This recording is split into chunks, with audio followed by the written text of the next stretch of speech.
जय श्री कृष्णा फ्रेंड्स, राधे राधे। तो myself here your H G sir, here to teach you the 11th 12th BCom and law chapter free of cost on my YouTube channel.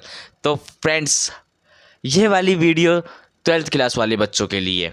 देखो, recently भाई 12th वाले बच्चों को बहुत ज़्यादा pressure हो रहा होगा एग्ज़ाम के रिलेटेड।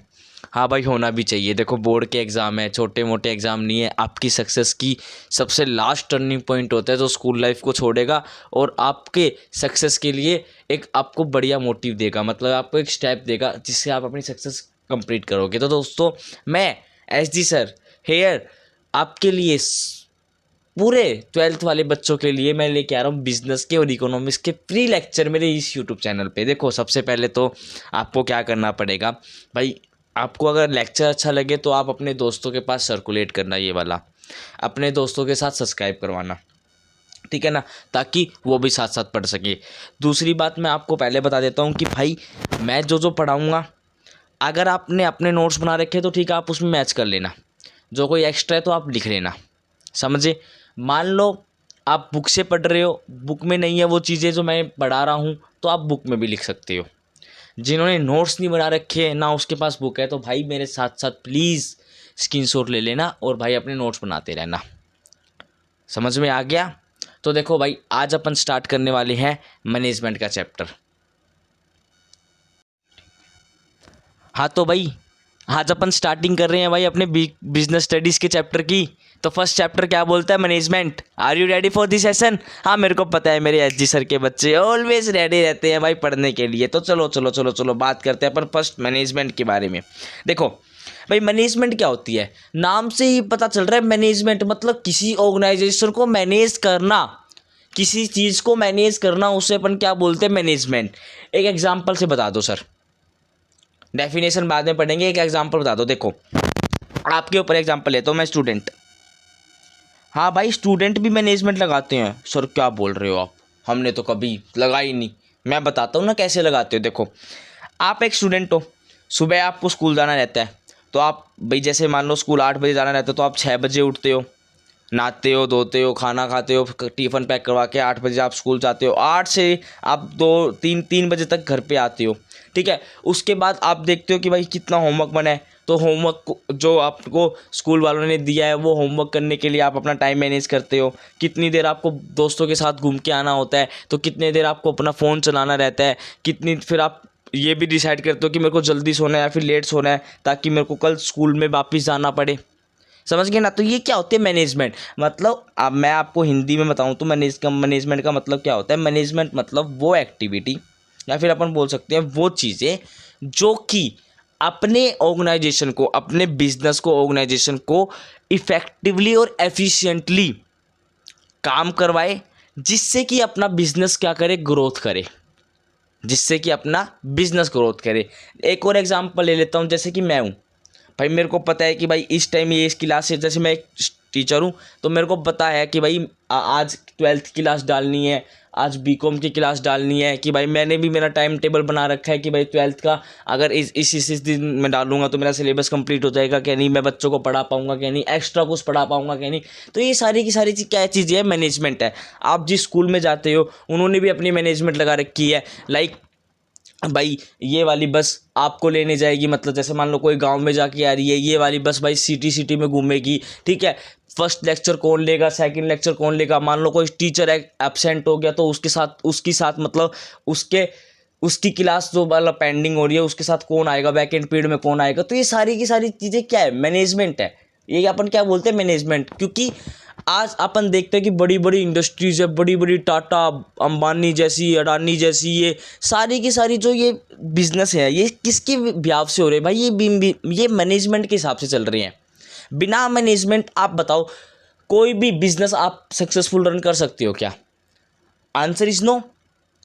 समझ गए ना भाई? अगर मान लो मैं ये टीचिंग का कोर्स, मान लो अभी मैं फ्री ऑफ कॉस्ट आपको पढ़ाने लग रहा हूँ, जैसे मैं यूट्यूब पे पढ़ाने लग रहा हूँ, मैंने आज एक वीडियो डाल दी, उसके बाद मेरी भी कोई वीडियो आए ना, तो क्या मैं, मेरी गोल है जो मतलब मेरा एजुकेशन का गोल है, क्या मैं अचीव कर पाऊँगा? क्या नहीं कर पाऊँगा ना। मेरे को रेगुलेटरी काम करना पड़ेगा। समझ में आया? ये बोलते हैं मैनेजमेंट को। मतलब मैनेजमेंट क्या होता है? वो एक्टिविटी जो कि सारे बंदे या फिर अपन बोल सकते हैं पीपल जो भी मतलब है वो सारे परफॉर्म करते हैं एफिशिएंटली और इफेक्टिवली, किसके लिए? अपने बिजनेस की ग्रोथ के लिए। ठीक है, अभी डेफिनेशन अपन आगे पढ़ेंगे। तो चलिए भाई मेन टॉपिक पे बात करते हैं। देखो फर्स्ट 2 क्वेश्चन एमसीक्यू गोल्ड है। Father of principle of management किसको बोला जाता है? हेनरी फ्योल को। एमसीक्यू गोल्ड है भाई, देखो 12th वाले बच्चों या फिर मेरे बीकॉम वाले बच्चों, दोनों एमसीक्यू गोल्ड है। फादर ऑफ साइंटिफिक प्रिंसिपल किसको बोलते हैं? FW Taylor. एफडब्ल्यू टेलर, ठीक है, ये एमसीक्यू गोल्ड क्वेश्चन बना रखे हैं आपके लिए। अब बात करते हैं मैनेजमेंट। भाई मैनेजमेंट किसके लिए करते हैं अपन? मैनेजमेंट फॉर हुम, अपन मैनेजमेंट किसके लिए करते हैं? ऑर्गेनाइजेशन और बिजनेस, ठीक है ना, बिजनेस के लिए और ऑर्गेनाइजेशन के लिए। एग्जाम्पल में अपन बोल सकते हैं टाटा, टाटा भी मैनेजमेंट। भाई हर कोई मैनेजमेंट लगाता है, इवन योर स्मॉल, मतलब अगर आपकी दुकान, अगर आपके घर के पास भी कोई अगर दुकान है ना, वो भी मैनेजमेंट लगाता है। जैसे मैं अगर आपको एग्जांपल दूं, टाटा, रिलायंस, ये सारी बड़ी बड़ी जो कंपनियां हैं, मतलब और भी एक्सेट्रा, मतलब इवन तो आपका अगर पड़ोस में भी दुकान है तो वो भी मैनेजमेंट लगाता है भाई, ठीक है ना। तो ये अपन मैनेजमेंट किसके लिए करते हैं? अपन मैनेजमेंट करते हैं अपनी ऑर्गेनाइजेशन के लिए और बिजनेस के लिए। समझ में आया? अब बढ़ते हैं अपन आगे। What do you mean by organisation? Organisation का मतलब क्या है? Organisation means a group of people utilising their effort to achieve their common goals. हर एक ऑर्गेनाइजेशन का गोल होता है, यू नो वेरी वेल। समझाता हूँ भाई, देखो हर एक ऑर्गेनाइजेशन का गोल होता है। क्या होता है देखो मैं समझाता हूँ, 1 मिनट रुको, एग्जाम्पल से समझाता हूँ मैं आपको क्या होता है। देखो जैसे कि मान लो स्कूल है, कोई भी स्कूल है, XYZ कोई भी स्कूल है, ठीक है, उन्होंने भी अपना एक कोई ना कोई कॉमन गोल बना रखा होगा। लाइक कोई भी इंस्टीट्यूट है या फिर कोई भी कॉलेज है, उन्होंने भी अपना एक कॉमन गोल बना रखा होगा कि भाई हमने इस सेशन में कम से कम 80% बच्चे के मेरिट में नंबर लेके आने हैं, मतलब मेरिट में मार्क्स दिलाने हैं, ठीक है ना। तो ये गोल है। तो मतलब ऑर्गेनाइजेशन का मतलब क्या होता है? Organisation means a group of people utilising their effort. जितने भी पीपल उसके अंदर लगे हुए हैं, लाइक मतलब स्कूल कॉलेज के अंदर जितने भी टीचर लगे हुए हैं, तो उनका एक ही गोल है कि भाई 80% बच्चों को मेरिट लिस्ट में लेके आना है। तो उनका सभी का एक ही गोल है, तो वो उनके हिसाब से ही काम करेंगे। Their effort to achieve their common goal, एक कॉमन गोल को अचीव करने के लिए जो ह्यूमन वर्ड्स एफर्ट्स लगा रहे हैं, यूटिलाइजिंग देयर एफर्ट्स उसके अंदर डाल रहे हैं, उसको अपन क्या बोलते हैं? ऑर्गेनाइजेशन बोलते हैं। ओके, समझ में आ गया इतना जितना मैंने समझाया? आ गया होगा। आगे बढ़ते हैं। Are these common goal, 1 minute रुको ना, just a minute. Third question क्या बोलता है? Are these common goal can be achieved by magic और हिट एंड ट्रायल मेथड। भाई क्या अपन ये जो कॉमन गोल है जादू से या फिर तुक्का मार के अपन अचीव कर सकते हैं? मान लो मैंने बोल दिया कि मैं 15,000 बच्चे पढ़ाऊँगा जादू से, भाई ओम भ्रम भ्रूम भ्रम करके मैं तो अचीव कर लूँगा। कर सकते हैं? नहीं कर सकते ना भाई। इसमें मेरी भी मेहनत, साथ साथ आप पढ़ रहे हो उसकी भी, आपकी भी मेहनत लगेगी ना। हिट एंड ट्रायल, तुक्का मार के भाई मैं देख लेता हूँ, हाँ भाई तुक्का मार दिया कि भाई मैं कम से कम 1500 बच्चों को पास करवा दूंगा, नहीं ना भाई। अगर मान लो मैं एफर्ट कर रहा हूँ, आपकी साइड से 0 एफर्ट है, तो आप पास हो जाओगे? नहीं होंगे ना। मान लो आप फुल एफर्ट कर रहे हो, मेरी साइड से 0 एफर्ट आपको मिल रहा है, तो क्या आप काम कर लोगे? क्या आप अपना जो मतलब जो गोल है वो अचीव कर लोगे क्या? नहीं ना। तो यही पूछा गया कि जो कॉमन गोल है, क्या तो वो जादू से या फिर हिट एंड ट्रायल, तुक्का मार के अपन अचीव कर सकते हैं क्या? आंसर क्या है? No, these common goal can not be achieve by a magic और hit and trial method, but these are achieve through a process name management. ये सारे के सारे जो कॉमन गोल है ना, वो किससे अचीव होंगे? वो होंगे अचीव अपने किससे? मैनेजमेंट से। मैनेजमेंट से अपने सारे कॉमन गोल है ना वो अचीव कर सकते हैं। अब बात करते हैं प्रोसेस के बारे में। अभी अपन ने पढ़ा ना प्रोसेस, मतलब प्रोसेस नेम्ड एज मैनेजमेंट। तो अपन बात करते हैं प्रोसेस क्या होता है। Process include the 5 function of management. देखो 5 फंक्शन ऑफ मैनेजमेंट को इंक्लूड कौन करता है? प्रोसेस। फर्स्ट ऑफ ऑल देखो, मैं अभी आपको बारे में अभी मतलब ओनली बस इसके नाम बोलूँगा। ये आगे जाके आपके चैप्टर डिवाइड हो रखे हैं, ये आगे जाके आपके चैप्टर डिवाइड हो रखे हैं। ये वाली क्लास इंट्रोडक्शन है भाई, कभी सोचो, ठीक है ना। ये वाली क्लास इंट्रोडक्शन ही है, इसमें भी मज़े आएंगे। तो 5 फंक्शन ऑफ मैनेजमेंट क्या होते हैं? पोस्ट डीसी मतलब देखो, planning, organising, staffing, directing, controlling. Planning क्या होता है भाई? एग्जाम्पल से बता रहा हूँ। देखो मान लो कोई भी है, XYZ एक कोई बंदा है, उसको अपना इंस्टीट्यूट खोलना है, तो सबसे पहले उसने क्या करा, प्लानिंग करी, अपने माइंड सेट में लेके आया what to do, how to do, where to do. उसके 3-4 क्वेश्चन अपना पाए कि भाई मेरे को क्या करना है, मेरे को एजुकेशन करना है, कहाँ करना है, किसके लिए करना है। तो ये हो गया प्लानिंग। ऑर्गेनाइजिंग क्या हो गया, ऑर्गेनाइजिंग हो गया मतलब उन्होंने एक सेटअप देखा, मतलब यहाँ भाई यहाँ करना है, ऑर्गेनाइज मेरे को यहाँ करना है। स्टाफिंग, स्टाफिंग मतलब स्टाफ को एम्प्लॉयड, मतलब स्टाफ को बताया कि भाई तेरी ये जगह है, तेरी ये जगह है, तू ये काम करेगा, मेरे को इतने टीचर हिंदी के लेके आने, मेरे को इतने टीचर इंग्लिश के लेके आने, 2 टीचर मेरे को अकाउंटेंसी के लेके आने हैं, 5 टीचर मेरे को भाई प्राइमरी बच्चों के लिए लेके आनी है। ऐसे ऐसे करके उन्हें स्टाफिंग करी। डायरेक्टिंग मतलब उन सभी को अपना अपना काम सौंप दिया, उन सभी को अपना अपना काम सौंप दिया। कंट्रोलिंग मतलब जो मेन अथॉरिटी है वो सबके ऊपर कंट्रोल मतलब निगरानी रखता रहेगा। समझ में आ गया। पोस्ट इसी मतलब पहला बोलता है प्लानिंग, दूसरा बोलता है ऑर्गेनाइजिंग, तीसरा बोलता है स्टाफिंग, फोर्थ बोलता है डायरेक्टिंग और फिफ्थ बोलता है कंट्रोलिंग। ये पांचों के पांचों अगर एक बिजनेस के अंदर अप्लाइड हो चुके तो वो बिजनेस पक्का ग्रोथ में जाएगा, पक्का ग्रोथ में जाएगा। ये बात आप समझ लेना। ये पांचों के पांचों अगर प्रोसेस अप्लाइड हो गए एक बिजनेस के अंदर तो वो पक्का ग्रोथ में जाएगा। समझ में आ गया। आप बात करते हैं आगे। इट इज़ अ मैथोलॉजी मतलब एक मेथड है, स्टार्टिंग से चल के आता है। ये नहीं अपन पहले ऑर्गेनाइजिंग लगा दी, स्टाफिंग लगा दी, डायरेक्टिंग लगा दी, फिर अपन प्लान कर रहे हैं, नहीं। प्रॉपर वे में पोस्ट डीसी मतलब पहले प्लान होगा, फिर ऑर्गेनाइज होगा, फिर स्टाफ हो गया, फिर डायरेक्ट होगा, फिर उसको कंट्रोल करेंगे। It is a methodology to achieve the common goal और ऑब्जेक्टिव। जो कोई भी अगर आपके बिजनेस के ऑब्जेक्टिव है, जो कोई आपके कॉमन गोल है, अगर कोई बिजनेस इन मेथड को फॉलो करेगा, अगर कोई ऑर्गेनाइजेशन इन मेथड को फॉलो करेगा, मेथड का नाम एक बार दोबारा से रिपीट कर देना मेरे साथ, पोस्ट डीसी, उसको अपने कॉमन गोल अचीव करने के लिए कोई नहीं रोक सकता। उसके जो ऑब्जेक्टिव है ना वो अचीव होके ही रहेंगे। Process is a set of function which include planning, organising, staffing, directing, controlling. भाई देखो इंपॉर्टेंट है, सच्ची में इंपॉर्टेंट है, मजाक नहीं कर रहा, रियलिटी में बहुत ज़्यादा इंपॉर्टेंट है। इतना समझ में आ गया। अब बात करते हैं अपन 5th क्वेश्चन पे। Does organisation only include business activity. Sir आपने तो बोला था अभी है ना अपन मैनेजमेंट किसके लिए करते हैं, बिजनेस के लिए करते हैं, बस ऑर्गेनाइजेशन के लिए करते हैं, तो क्या मैनेजमेंट बस बिजनेस के लिए अलाउड होगा। नहीं भाई नहीं, किसने कह दिया।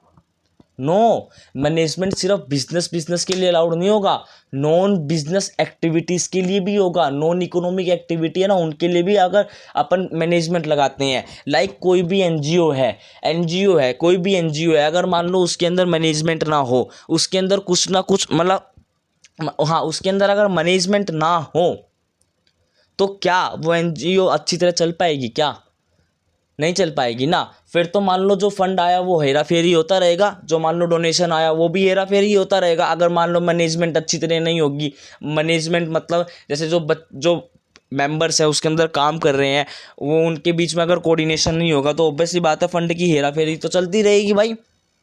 तो इसलिए बताया गया है no the concept of management will apply on business organisation as well as non business organisation like NPO मतलब नॉन प्रॉफिट ऑर्गेनाइजेशन हो गया, गवर्नमेंट ऑर्गेनाइजेशन होगी, एक्सेट्रा होगी। अपन इसमें बोल सकते हैं सेक्शन 8 कंपनी भी होगी, उसके अंदर भी मैनेजमेंट लगता है, ठीक है ना। सेक्शन 8 कंपनी भी ये चैरिटेबल ऑब्जेक्ट के लिए ही बोली जाती है, ठीक है ना। तो सेक्शन 8 कंपनी के अंदर भी मैनेजमेंट लगता है।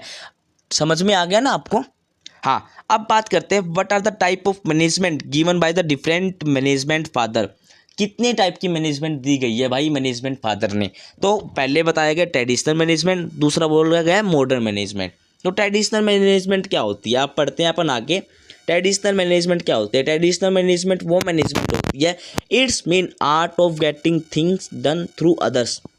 किसी और पे डिपेंड होना, मतलब काम तो कर रहा है पर वो किसी और के ऊपर डिपेंड होके काम कर रहा है। It does not focus on human workforce, ये ह्यूमन वर्कफोर्स पे फोकस नहीं करता। Strict approach is generally used in traditional management. Strict जो अप्रोच है ना वो यूज होती है किसके अंदर, ट्रेडिशनल मैनेजमेंट के अंदर। Traditional management does not focus on the function of management. जो ट्रेडिशनल मैनेजमेंट है ना ये पोस्ट डीसी फॉलो नहीं करता, पोस्ट डीसी फॉलो नहीं करता, समझ गए ना। जैसे कि अपन बोल सकते हैं ट्रेडिशनल मैनेजमेंट मतलब अपन एक एग्जांपल उठा के बोल सकते हैं कि अपना ये अपने गली वाला मतलब जैसे गली के बाहर जो दुकान है, छोटी जिसकी दुकान है भाई, वो कौन सा मैनेजमेंट लगाएगा भाई। मान लो वो एक ही ओनर है तो उसमें क्या वो मैनेजमेंट लगाएगा भाई, समझ रहे हो। मान लो उसकी किराना की दुकान है, उसकी क्या नाम है मतलब ये टॉफ़ी चॉकलेट बेचने की दुकान है, क्या वो मैनेजमेंट लगाता लेगा क्या वो मैनेजर लेके आएगा क्या उस दुकान के लिए, नहीं भाई, वो खुद ही मालिक है, समझ रहे हो ना। मैनेजमेंट देखो, अब आप बोलोगे सर आप बोल रहे थे कि मैनेजमेंट तो सब पे लगती है, मैं आज भी बोल रहा हूँ ये चीज़ कि मैनेजमेंट हर कोई बिजनेसमैन लगाता है, हर कोई धंधे वाला लगाता है। बट यार एक बात बताओ, देखो अपन कोई भी कंपनी है, कंपनी और अपनी एक स्मॉल मतलब जो एक गली के बाहर जो नुक्कड़ पे जो दुकान होती है, कंपनी और उसके बीच में कंपैरिजन करेंगे तो बहुत फ़र्क है भाई। ट्रेडिशनल मैनेजमेंट मतलब अपन बोल सकते हैं कि अपने पड़ोस वाली दुकान पे ट्रेडिशनल मैनेजमेंट लगती है, समझ गए ना। क्योंकि वो अकेला ही मालिक होता है भाई, वो अपने हिसाब से डिसीजन लेता है, ना किसी और से पूछते नहीं लेता। इसमें बताया कि it means art of getting things done through others, किसी और के साथ मतलब जैसे मतलब उनकी हेल्प लेके वो काम कर सकता है, उनकी हेल्प लेके मान लो काम कर दिया, बट अपनी डिसीजन है भाई, उसका मतलब एक ही ओनर है, छोटी दुकान है, तो भाई वो ऑब्वियसली बात है वो कौन सा मैनेजर लगा के रखेगा, समझ रही हो ना। ये फंक्शन है ना, मतलब ये जो ट्रेडिशनल मैनेजमेंट है ना, ये planning, organising, staffing, directing, controlling ये फॉलो नहीं करता। So this type of management does not fit in current environment. Obviously बात है भाई, ये वाली जो ट्रेडिशनल मैनेजमेंट है ना वो आज के टाइम बिल्कुल भी सूटेबल नहीं है, बिल्कुल भी फिट नहीं है एक बिजनेस के लिए। समझ में आ गया ट्रेडिशनल मैनेजमेंट क्या बोलता है। मैं दोबारा से रिपीट कर देता हूँ, देखो, it means an art of getting things done through others, मतलब किसी के साथ मिलकर अपन अपना काम कर रहे हैं उसको अपन ट्रेडिशनल मैनेजमेंट बोल सकते हैं। It does not focus on human workforce पे फोकस नहीं करता, क्योंकि भाई अगर अपन एग्जाम्पल बोल सकते हैं कि अपने गली की नुक्कड़ वाली दुकान जिस पर अपन टॉफ़ी चॉकलेट चाय ये सब भी मिलती है, इसके अंदर आपको पता है भाई ऑब्वियसली बात है कोई ना कोई मतलब एक तो अकेला ओनर होता है, मुश्किल से ठीक है एक वर्कर लगा लिया होगा उसने, नहीं तो अकेला ही ओनर होता है। तो जब भी बताया गया कि ये वर्कफोर्स के ऊपर डिपेंड नहीं होता। Strict approach is generally use in traditional management, strict approach होती है क्योंकि भाई इसमें ना जो डिसीजन है वो फटाफट ले जाते हैं। आपको पता है कि भाई अकेला ओनर खुद ही जो डिसीजन लेगा, स्ट्रिक्ट अप्रोच ही है। Traditional management does not focus on the function of management focus नहीं करता, मतलब उसको भाई रोल में नहीं लेके आता। कौन सी फंक्शन ऑफ मैनेजमेंट है, post DC, planning, organising, staffing, directing, controlling, ये लेके नहीं आता। ये वाली मैनेजमेंट आज करंट इन्वायरमेंट में फिट नहीं है। आगे ना बात समझ में। अब बात करते हैं अपन मॉडर्न मैनेजमेंट के बारे में। मॉडर्न मैनेजमेंट क्या कहते हैं, it is a process of getting thing done to achieve organisation objective efficiently और इफेक्टिवली। मॉडर्न मैनेजमेंट ये बोलती है इट इज़ अ प्रोसेस। देखो प्रोसेस का नाम आते ही समझना ना, five function of a management, post DC, planning, organising, staffing, controlling, directing, post DC मतलब planning, organising, staffing, directing and controlling. समझ में आ गया। ये वाले प्रोसेस तो फॉलो करती है किसके लिए, अपने ऑब्जेक्टिव को अचीव करने के लिए, कि किस वे से, एफिशिएंटली और इफेक्टिवली वे से। ओके, ये वाली मैनेजमेंट आज अपने इन्वायरमेंट के अंदर फिट करती है, इन्वायरमेंट के अंदर हेल्पफुल है, मतलब इन्वायरमेंट के अंदर फिट करती है, फिट एंड सुटेबल है। आई बात समझ में। अब बात करते हैं अपन इफेक्टिवनेस की और एफिशिएंटली की। इफेक्टिवनेस क्या बोलते हैं, देखो, it means achieving the goals and objective as set by organisation on time. देखो सबसे इंपॉर्टेंट चीज़ है टाइम। इफेक्टिवनेस का मतलब है टाइम, मतलब टाइम पे गोल अचीव होने। एक एग्जांपल से बताता हूँ, मान लो कि एक कंपनी है टाटा, उन्होंने डिसाइड किया कि हमारी जो कार है ना, हम कम से कम एक साल में मतलब आप बताओ तो मतलब 2 लाख कार सेल करेंगे। तो मतलब इनका ऑब्जेक्टिव क्या हो गया, 2 लाख कार सेल करना। किस पे, अब उन्होंने टाइम दे दिया 1 साल पे, 1 साल के अंदर अंदर हम करेंगे। तो अब 1 साल हो गया तो ऑन टाइम, मतलब इसमें बताएगी ये बताऊंगा अभी। देखो, it mean achieving the goal and objective as a set by organisation on time. Organisation मतलब टाइम पे अपने ऑर्गेनाइजेशन के ऑब्जेक्टिव को अचीव करना, उसको बोलते हैं effectiveness. This concept does not care about the resources use during the process and wastage occur. ये जो प्रोसेस है ना, ये ना तो रिसोर्स को देखता कि कितने यूज हो रहे हैं, ना वेस्टेज को देखता, चाहे कितना भी वेस्टेज हो रहा हो। अब मान लो टाटा ने जो डिसाइड किया कि भाई मेरे को 2 लाख कार बेचनी है, चाहे वो एडवर्टाइजमेंट पे कितना रुपया खर्च करे, समझ रही हो, चाहे इस 2 लाख कार प्रोड्यूस करने में वो चाहे वो कितना भी मटेरियल यूज़ करे, चाहे कितना भी वेस्टेज हो रहा है, वो उसके ऊपर ध्यान देंगे ही नहीं।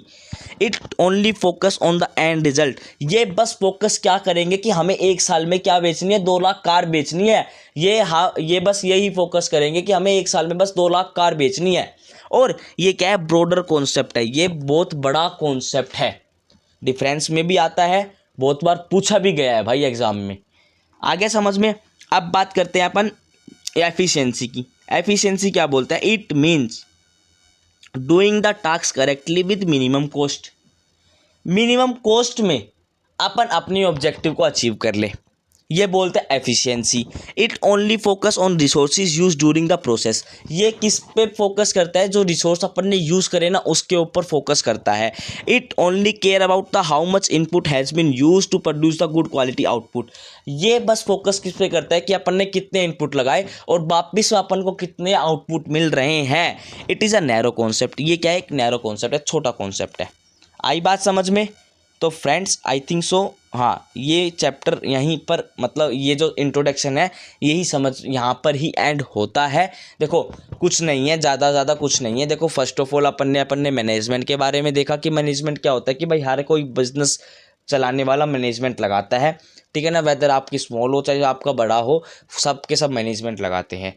2 टाइप की होती है, ट्रेडिशनल होती है, मॉडर्न होती है। ट्रेडिशनल अपन एग्जाम्पल से बता सकते हैं कि अपने नुक्कड़ वाली दुकान में ऑब्वियसली बात है ये ह्यूमन वर्कफोर्स पे डिपेंड नहीं करते, स्ट्रिक्टली अप्रोच होती हैं इन्वायरमेंट के अंदर। आज के दिन ये फिक्स नहीं है, ये कोई भी फंक्शन ऑफ मैनेजमेंट का यूज़ नहीं करते। फंक्शन ऑफ मैनेजमेंट भी अपन ने पढ़ा है, planning, organising, staffing, directing, controlling, ये अपन ने पढ़ा।